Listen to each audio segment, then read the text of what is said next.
we're back, and last week I gave you guys such a short video. I'm gonna try to make up for it and film a little bit more. It's hard. It's like a balance. Like, you gotta get work done, and I want to show you guys what I'm doing, but I gotta get work done.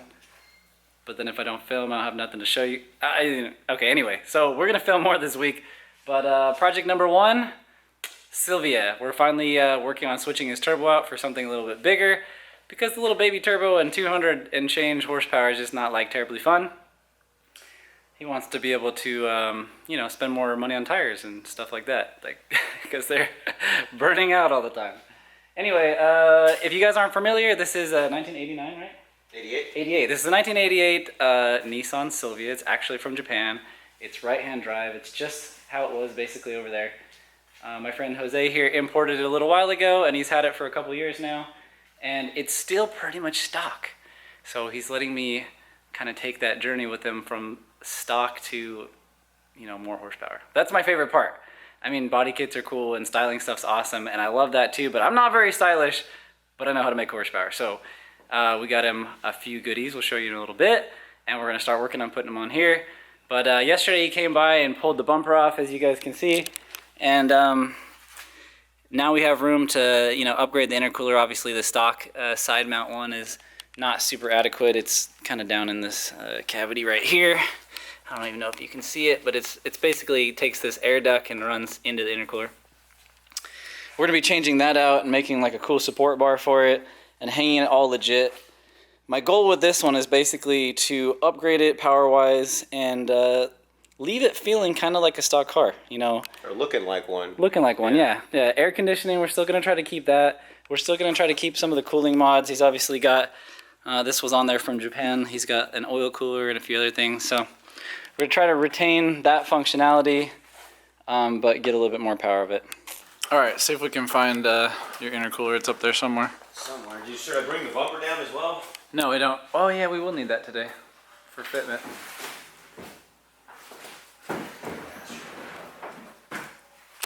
Like the smallest freaking bumper.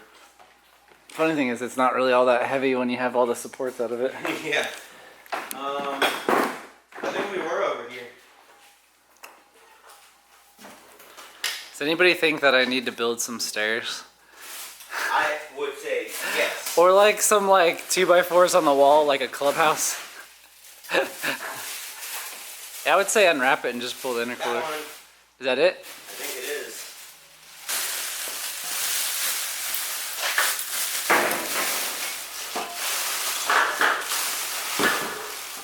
Hey, there we go.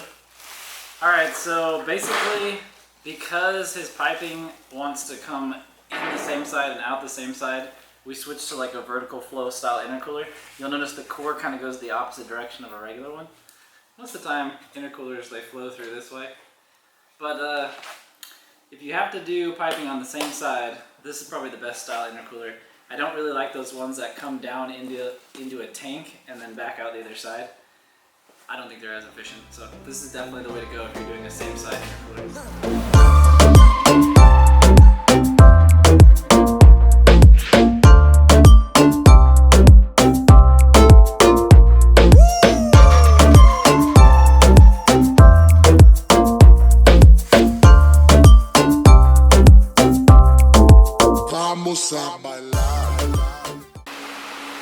Alright, right now we're currently pulling the factory intercooler and piping off of the car. And it kind of sits down here. I don't know if you guys could see it before. I still can't really see it. But basically, those are the two inlets for it. It's just really small. It's a little side mount with a functional air duct. Pretty cool design from the factory. But we'll have it out here in a minute. Hey, you're going to want to keep all these. We've been trimming and cutting, as you can see in the last video. So the bumper will fit the intercooler behind it now. We didn't have to trim too much. Mostly just off this bottom. And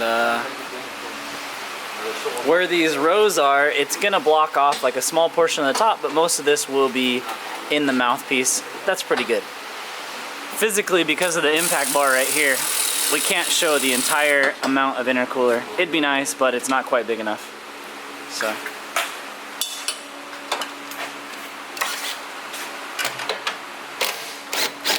Working on this for like quite a while. About 5 hours, if not more. Shh, don't tell him. But yeah, all the bolts were super stuck and we've been fighting it all the way out. This thing has been together for a lot of years. And Japan is kind of in the middle of the ocean. I think. Yeah. I think you are. Hey, you're hitting the bracket right here. Look in front of you. Bracket He's probably kind of stuck on the hoses too. Okay, finally got that line. I think it's ready to come out. It's so wedged in there. It is. It's hitting that back bracket. You got it. Oh, I think you got it. I think we might have success. Only like our third attempt here. Now we're stuck right here on the wiring.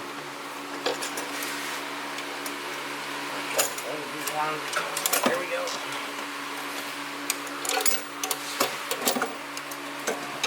This guy's like an animal. Yeah. Care. Sucks. It's your turbo's peeing everywhere. Peed on my leg. Oh my god. Oh my goodness. Look at that baby. You're Look at still that. spilling everywhere. Look at that baby turbo. I'm gonna make you clean it up. Oh man. It is I'm kind not of a baby janitor. turbo. It's not for sure. I like this turbo though. This little Yeah. little T25. How much boost do you think we got out of it? Whenever we, At maxed. I would say 12. Yeah, I I'd think say. we only got like 12 pounds. Yeah. It wasn't great. No, it wasn't. You can hear the turbo working now. Oh yeah, it was working. Wind and wind and wind. Like the little turbo one. Man, we did get all this stuff off the car. Now we have like all kind of room for activities. Freaking sweet. New manifold goes there. New turbo goes there. New piping goes here. Intercooler will go there. Okay, so in case you guys didn't hear on the last video, I mentioned that his turbo is a Precision 58, I believe, right? I think so. Yeah, I'm pretty sure. Anyway, we'll pull it out of the box in a little bit. We figured going to a 62 with a 1.8 liter might be like a little laggier than we want. We just kind of want the car to respond really good so it can, you know, get the tires going. Anyway, we'll put that down in the next day or so. I gotta pretty much start building some piping and fitting some stuff on. But we got to a good stopping point for today. Those are tricky fitment. There's like a ton of tight spaces to get bolts out of, so. One step down. About 14 more to go. Still a race. Oh man, that's how Project Cars It's a goes. marathon, actually. This guy's trying to finish his car before his 2J goes back together. It's already together. But it's not in the He car. still has to put it in the car. It's whoever's running first. Oh man. I already beat y'all once. I already got the salt in the car, the sugar, I should say. Oh, that's messed up. Jose, I don't think we're gonna beat him if he's already got the motor together. Yeah, no, I don't think we are. It's a lost cause. It's fine. It's fine. It's a marathon. We'll keep trying. We'll keep trying. Not a race. Since we're taking a break and we're kind of done for today, I guess we can walk over to the other shop and take a look at Joseph's car and his hybrid motor, kind of. It's a 2JZ bottom end and a 1JZ top. So they call it a 1.5 JZ? Non-VVT. Non-VVTi. Anyway, we'll show you that really quick. Turbo. There's a nice R1. He has the humongous turbo back on there, but it is just kind of an eBay-ish one. He's writing funny things on the wheel. Fully built bottom end this time. Spent about $3,000 or $3,500-ish dollars. Almost $4,000. Jeez, $4,000 on the bottom end. That's why I like to stick to 4 cylinders, because there's like less pistons and rods, right? Less money to spend. Cheaper, yeah. But she's doing pretty good, almost back together. Have to drop her in the car pretty soon.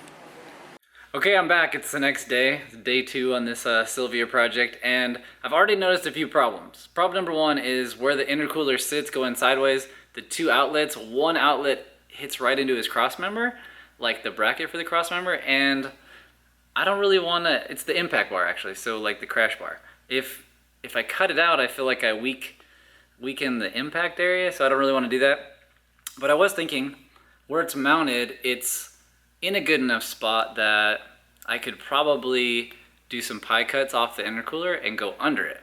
So I'm going to try to accomplish that today and see if I can actually get the intercooler mounted and then keep working backwards from there. Hang tight, let's get that done. As you can see, this upper one, once I put the intercooler actually in its place, the outlet is blocked by this crossmember bar right here. You can't really see it, but basically it hits the crossmember here. So I'm going to try to angle it down and get it closer to this one so they can both come out kind of low. So I'm basically going to take like 2 different 90-degree cuts. I may have to pie cut it a little bit more, but the goal is to get this to turn down as quickly as possible without restricting like airflow, and then coming in this direction. So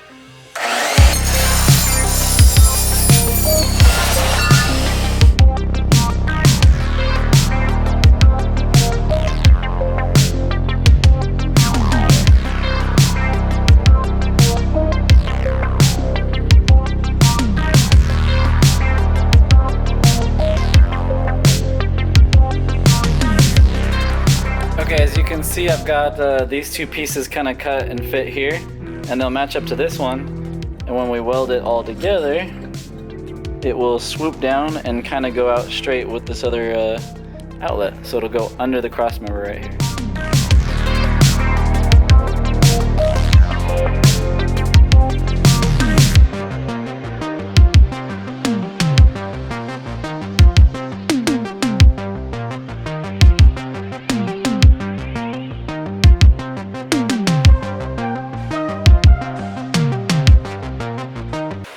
Okay, now that I got this piece all cut and welded, I went ahead and trimmed this off a little bit so that way it's kind of the right length.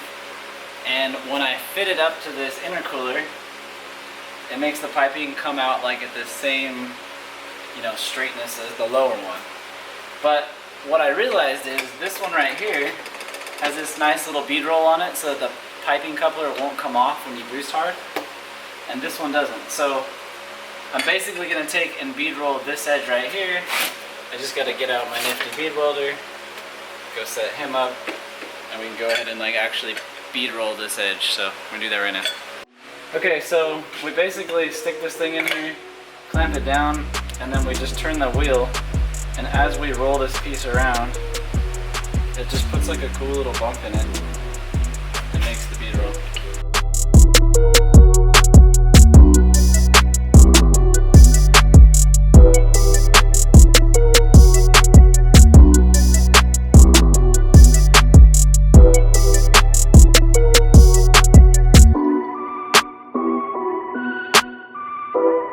Cool, that came out perfect. It gives us like that nice little rolled edge around the pipe. And now I can go ahead and weld this back onto the intercooler. Yeah, super happy with how this is coming out. Alright, I got this piece set up right here. Just go ahead and put some weld in it. Grab my welding rod.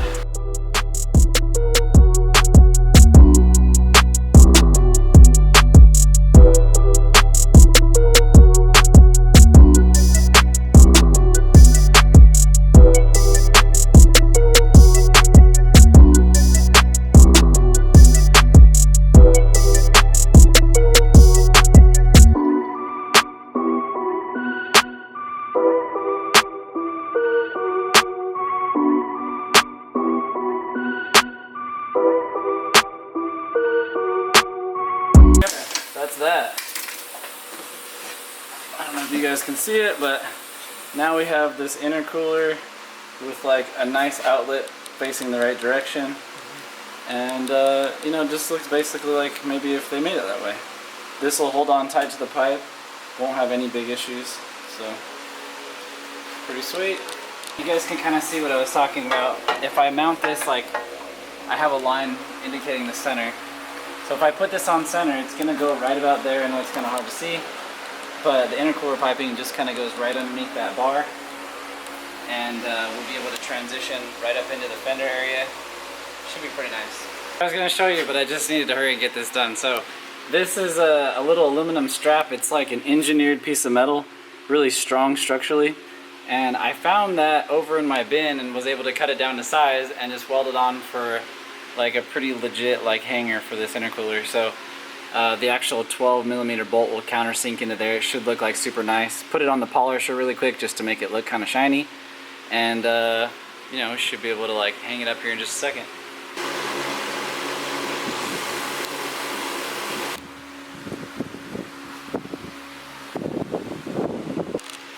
Alright, that fits pretty good, and I think it'll just stay in place just fine once we put the other boost couplers on it. Should hold it pretty good. If it's still wiggly, I'll add another bracket, but for right now that it's got a pretty huge bolt through there, so I don't really think it's going anywhere. So now, time to fit up some intercooler piping, but it's kind of tricky because I got to place the turbo first and figure out kind of like where things are going. And we have this issue where this hole is not big enough. So the next thing I'm gonna have to do is cut this hole out bigger. But I'm not really sure exactly where the pipes go yet. So as soon as I figure that out, I'll cut this out and then get the turbo all situated in here. Okay, it's the next day, and I was gonna show you guys something random that Yari noticed. I didn't actually pick it up at first, but I've had, just in case any of you guys are buying any tools or anything at your house, but I've had this snap-on light for, I don't know, 4 years or so. It's been really good, but one of the terminals in the bottom broke, and they only have a 1-year warranty, which sucks. So it's kind of dead. And the other day I was just like, I can't see under the car. There's been a lot of videos where I'm like, I'd like to show you guys this, but there's no way you can see, it's too dark. So now I got myself another light. But I decided to get a Milwaukee one because they have like, you know, like a 5-year warranty. Anyway, this one's awesome. It has like various settings, which makes it nice for filming and, you know, for seeing the work I'm doing. I couldn't care less about advertising for any company, but I have to say Milwaukee did really good with their product description on the box. Let me show you why. Check this thing out right here. They're showing you guys what you could do with it. You could light up your base model RSX engine with their light. How funny is that they have a Honda K-Series on the box? It was meant to be. I guess adios Snap-on. I guess we're just going Milwaukee from now on. So random side note, but I thought that was kind of funny. Okay, so on this Silvia, I've been feeling kind of sick. My brain's a little foggy, so bear with me. I took his manifold, and the first thing that I noticed is it had this weird bung on the side, and I filled it with weld because we will never use a bung on the manifold for anything. We're not measuring like EGT or exhaust back pressure, but that would be cool if we were, but we're not. So I blocked that off, and I had to modify his bracket for his, what is it, power steering bracket. So the power steering bracket is right, this is the part that we cut off. I actually cut it in a few different pieces to make it shorter, and then I installed the other part back in the car. I'll show you right now.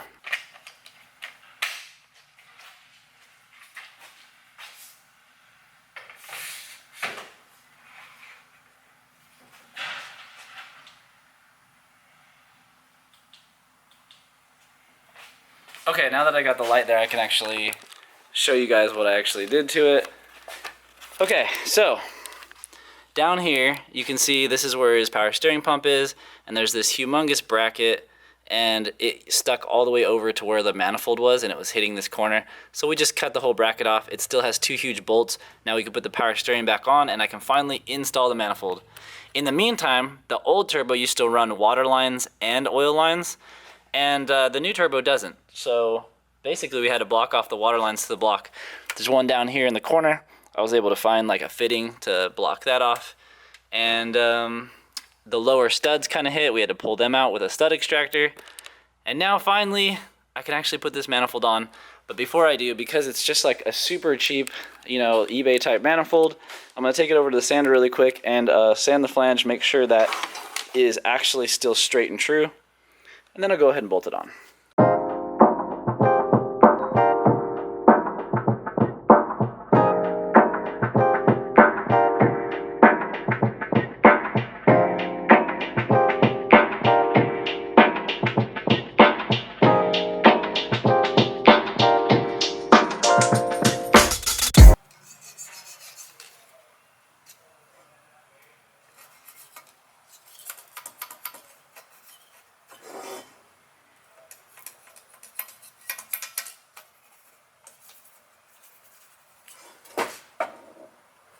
Okay, so what I was doing right there is I was taking these feeler gauges and using something that I know is relatively straight.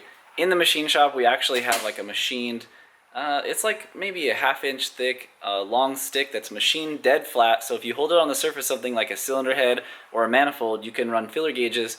You know, you can kind of put it one direction, feel underneath in different areas that might be low or high, put it the other way, and you can quickly gauge whether the surface is flat. So on this one, you know, I just wanted to bolt on and not have any leaks or issues. Okay, so as you can see in the last clip, I was reinstalling this power steering after I had to trim off this bracket. So it's all back in and good, and belt should work the way it is. And once I was doing that, I realized that this reservoir here, the way it sits is probably going to be in the way of the turbo fitment. I got this old mock-up turbo off of another car. I think you guys seen it in the last video. And you can kind of see, I mean, that's not even all the way in the right location, but essentially I've already moved this like out of the way and it's still basically touching. So this is obviously going to have to, power steering's going to have to move a little bit, and then we might be able to fit it. The other crazy thing is this humongous ABS unit sure looks like it's going to be in the way of our downpipe. So I'm a little concerned about a few things. I mean, worst case scenario, we got to chop things up and re-weld or do something to fix it, but I guess what can you expect for like a $80 cheap eBay manifold? I don't know, the fitment's kind of okay, assuming that the other components weren't in the way, but I think every one of these cars is equipped with ABS, so I don't know, kind of silly. I'm gonna see what I can shift around and try to fit some stuff, and I'll get back to you in a little bit. The injector, I think the factory ones are probably maybe 300 cc's at the most. Is he planning on going up? Yeah, we just showed everybody, look, he got the fuel injector clinic ones right there. Oh, okay. So. And does he have a new intake manifold?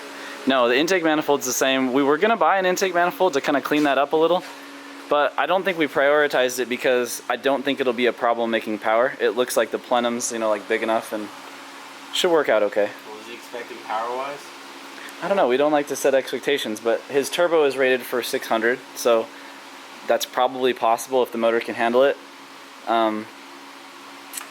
With cars like this, I just kind of go up slowly till I feel like they're good, you know? What like was he at? He was a little over 200 horsepower last time we dynoed it.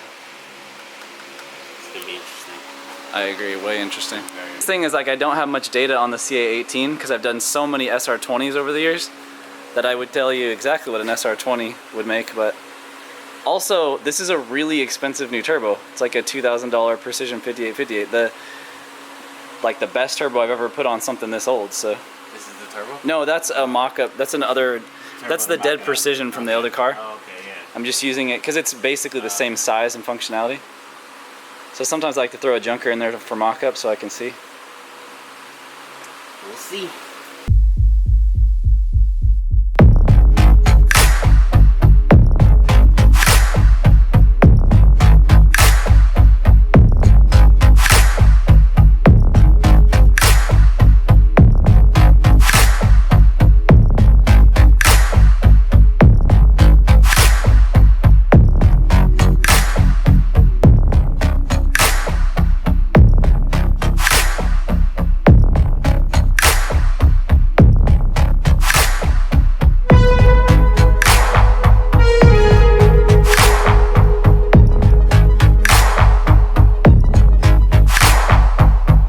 Crap, that was like so many things to get this off of the car.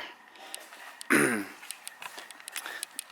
can kind of tell there's a lot of stuff by how much is like left over still in there, but it's just weaved back and forth through that whole manifold and just took an incredible amount of work to get that off. Apparently these have like a two-piece manifold, and inside there they have little flapper valves called TGVs, I believe, and yeah, they're vacuum actuated with this little dude right here. Kind of cool. But yeah, I've been working on this since like this morning, and I just barely got it off, and it is 3:41. It's almost 4 o'clock, so just to give you an idea of how many things it takes to take that off. Crazy. I'm gonna simplify it a whole bunch, block off a bunch of stuff, and reroute things that just don't need to be there anymore, especially when we're running a different management system than original. So it'll be a lot cleaner when we go back together. Well, since we're gonna take a break, let's go look at this car real quick.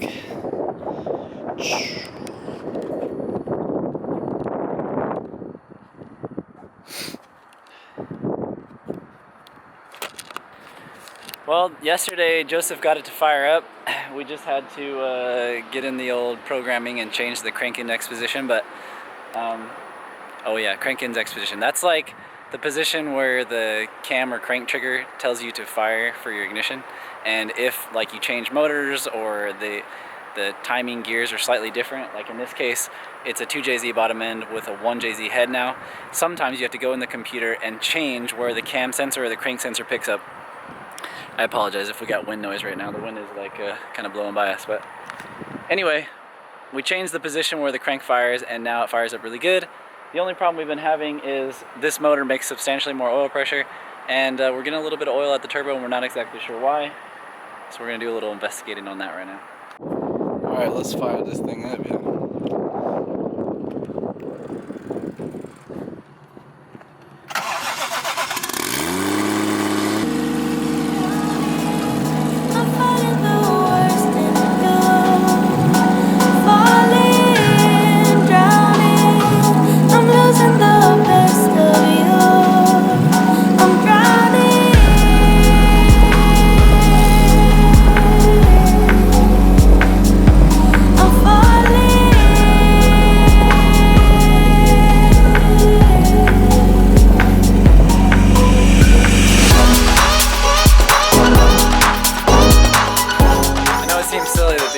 Make such a big difference, but I was just kind of admiring how the shop looks as it gets darker in the evening. It's funny, like you just put a little effort into the shop and all of a sudden like everything is, you know, easy to see and get more work done. I just feel happier being here instead of like working in this dark cave. But anyways, check this out. I got the precision sitting on there just like for fun, and it looks pretty freaking nice. I can't imagine how it's going to be once we get it in there. It seems like we're going to have some struggle to get it to fit. There's obviously going to be some issue with the outlet hitting this brake situation, like super bad. But, you know, anything that has some hurdles will be worth it in the end. Get this sucker fired up, and I can't wait to let that billet wheel just rip, man. So I'm pretty excited to get this thing done. It's just like, you just gotta keep plugging away. Need a lot of things to do on this side just to make it functional and kind of update it to the newer spec. So I got quite a bit done this week. I always feel like I wish I could have done more, but the stuff we did get done is pretty much top notch, and that's how we want the whole project to be when it's finished. So anyway, on that note, I think we might finish out the week because I'm not sure what I have going on tomorrow. I guess if I have a little bit tomorrow, I'll film a little bit more, but if not, this will probably be it for the week. So yeah, thanks for watching. We'll see you guys next week.